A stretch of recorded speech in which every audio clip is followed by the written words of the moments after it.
Hi guys, I'm Ezelle from the upcoming. It's lovely to speak to you today. You look beautiful, by the way. So, congratulations on your Christmas or Mine Too. Fantastic film, really loved it, really festive, amazing. So perhaps you could start by telling us, as we come back to the second time round, what can viewers expect when they watch this? It's, well, you know, it's the same two families come back together for some more Christmas fun. Things, as always, don't quite go according to plan. There's another mix-up this time with where we end up staying, and you know, it's a really quintessentially British feel-good Christmas movie. It's got all of the things you want out of a Christmas film, and it's got a really bloody good cast. It's I love watching and love acting with. That's one of the reasons we all wanted to come back to make the second film. We have so much fun, and I think you see that on camera. You see the chemistry, and you see the ideas and the chaos that ensues. Obviously, the story takes viewers to the snowy slopes and away from the very British home Christmas scenes we saw in the first film. So how did you feel when you looked at the script and realised you were both going skiing? Wow, how did I feel when I read the script? Terrified, because I can't ski. But what was lovely is when we were filming the first one, we didn't know we'd get a second one. We didn't even think maybe that was on the cards, because we were just happy making our little Christmas film, and we didn't realise Tom Parry, our amazing writer, was listening to us when we were saying, oh, if we did a second one, maybe we could go on holiday, or maybe we could do this, or maybe we could do that. Yeah. And someone told Tom I was an excellent skier. Yes. And that was one of the inspirations for him doing it in a ski resort. And I can ski, but I wouldn't by no means say I'm an excellent skier. You are. And I can't ski, but I said to him, I can't ski, but I said to him, I don't think Hayley shouldn't be able to ski, because I wanted skiing lessons. So I don't think she shouldn't be able to ski, because that's really boring. The northerner can't ski, the posho can, boring. We should be able to ski. So he wrote in that all my family can ski, and just I can't. So I didn't get my skiing lessons. But I didn't want them anyway, because I can't ski and I never want to ski.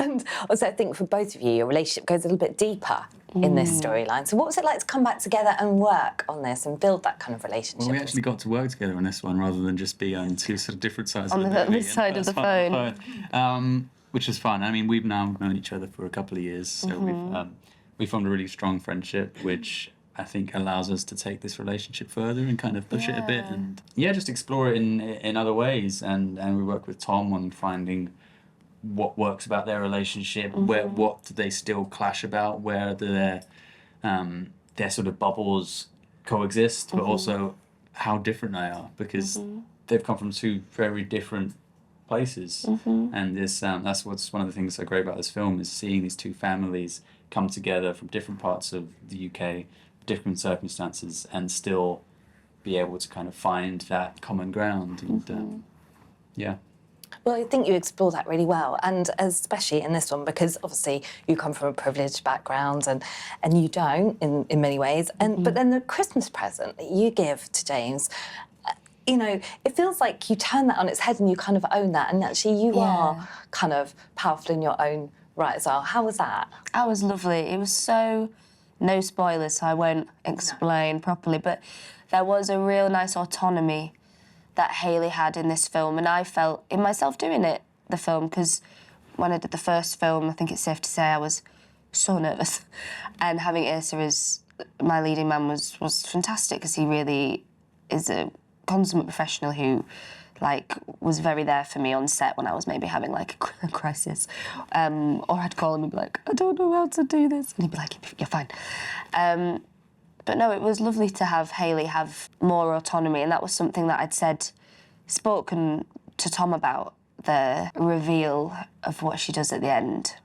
That was really important, I think. And what was it like working with such a brilliant ensemble cast? I mean, you've got Angela Griffin, Alan Day, and Jane Krakowski, as an American newcomer. I mean, just brilliant. Were there any kind of funny stand-up moments on set, and what was it like working with them? There were so many, too many. My one that I love, that I was sort of like slightly embarrassed about, is when Jane came on, I was like, okay, Jane Krakowski, she's very famous. She's very, very famous. I mean, you're all very famous, but I was like, wow, she's very famous. And she's American, so she knows what's going on. So every morning, she would say to her assistant, can I have 2 boiled eggs? So I started ordering 2 boiled eggs for breakfast for myself, because I was like, if Jane's doing it, I need to do it. And then she'd be saying stuff to the director, and eventually I was like, Jane, I think I just need to be more like you. So every day I'd go up to her and say, today I was be more Jane, because I did this or I did that. And I sort of turned into a bit of a psychopath around her because I was so enamoured. Because she's an incredible actress. Just watching David Bradley be himself and be hysterical and have the most geniusly dry sense of humour. Just watching, he didn't even have to say anything, just watching his reaction to the scene going on in character was, I feel like they could shoot this whole film where they just filmed David Bradley's face and it would be a hit. Like, genuinely. That was one of the highlights for me. And obviously you're both away in the ski resort for this one, but what are some of your own sort of Christmas traditions that you're looking forward to? My family love our games. We're very competitive. So whether that's board games, physical games, sports day, you name it, we will somehow get the competitive spirit out. So that's what I'm looking forward to. Christmas Day, Boxing Day. Oh, yeah. If any of the games didn't quite get wrapped up, we have to revisit them on Boxing Day to determine a winner. Oh, really? Wow, that sounds so intense. Yeah. And yours is as chaotic as we see on screen. It sort of is, yeah. That sort of wasn't me doing any acting, that was reality on screen. This year, I'm going to be spending time with family abroad. Not as abroad as this, only slightly abroad. So it'll be nice. I'm going to Ireland. So it'll be nice to see, because they don't call Boxing Day. It's St. David's Day or something. They call it something else. I don't know. And they do other things. So I can't wait to go and be immersed in Irish culture for Christmas. That means, what do you hope the viewers will take away from watching this film? I think a warm, fuzzy feeling. Yeah, that. Yeah? I think that.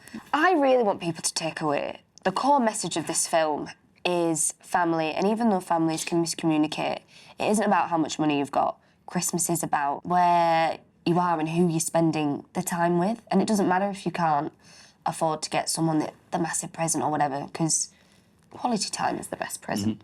And I really hope people see a not perfect family trying and failing, but also succeeding beautifully. And I hope that's what they take. Oh, you put it beautifully. So thank you so much for speaking to me. Thank you very much. Thank you. I really Thank you enjoyed so it. much. Thank you.